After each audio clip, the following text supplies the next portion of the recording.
yeah, yeah, if I didn't have you. If I didn't have you to hold me tight, if I didn't have you to lie with at night, if I didn't have you to share my sighs and to kiss me and dry my tears when I cry, well, I really think that I would have somebody else.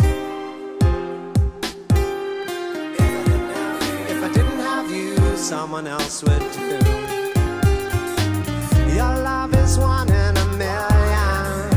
You couldn't buy it at any price. But of the 9,999,000 other possible loves, statistically some of them would be equally nice. Or maybe not as nice, but say smarter than you. Or dumber but better at sport. Or tracing, I'm just saying, probably have somebody else. If I didn't have you, someone else would do. If I were a rich man, diddle diddle diddle diddle diddle diddle diddle dee, I guess I would be with a surgeon or a model or a rally of the Royals or a Kennedy or an infomaniacal exhibitionist heiress to a large chain of hotels. If I were a rich man, maybe I would fiddle diddle diddle diddle with the rich man girls.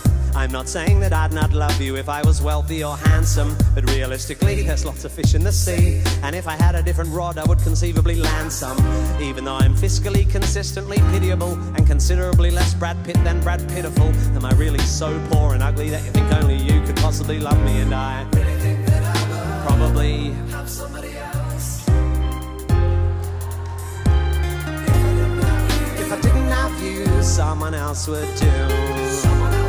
And look, I'm not undervaluing what we've got when I say that given the role, chaos inevitably plays in the inherently flawed notion of fate. It's abstruse to deduce I found my soulmate at the age of 17. It's just mathematically unlikely that at a university in Perth I happen to stumble on the one girl on earth specifically designed for me. And if I may conjecture a further objection, love is nothing to do with destined perfection. The connection is strengthened, the affection simply grows over time, like a flower or a mushroom or a guinea pig or a vine or a sponge or bigotry or a banana. Love is made more powerful by the ongoing drama of shared experience and the synergy of a kind of symbiotic empathy or something. So I trust it goes without saying that I would feel really very sad if tomorrow you were to fall off something high or catch something bad. But I'm just saying, I don't think you're special. I mean, I think you're special, but you fall within a bell curve.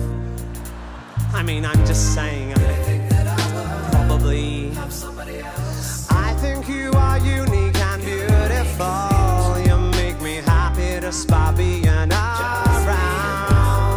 But objectively, you would have to agree that, baby, when I found you, options were relatively thin on the ground. You're lovely, but there must be girls as lovely as you, and maybe more open to spanking or table tennis. I'm just probably have somebody else. I mean, I reckon it's pretty likely that if, for example, my first girlfriend Jackie hadn't dumped me after I kissed Winston's ex-girlfriend Nia at Steph's party back in 1993, enough variables would probably have been altered by the absence of that event to have meant the advent of a tangential narrative in which we don't meet. Which is to say, there exists a theoretical, hypothetical, parallel life where what is not as it is, and I'm not your husband and you are not my wife, and I am a stuntman living in LA, married to a small blonde Portuguese skier who, when she's not training, does abstract painting, practices yoga and brews her own beer, and really likes making home movies and suffers neck down alopecia. But with all my heart and all my mind, I know one thing is true. I have just one life and just one love, and my love, that love is you. And if it wasn't for you,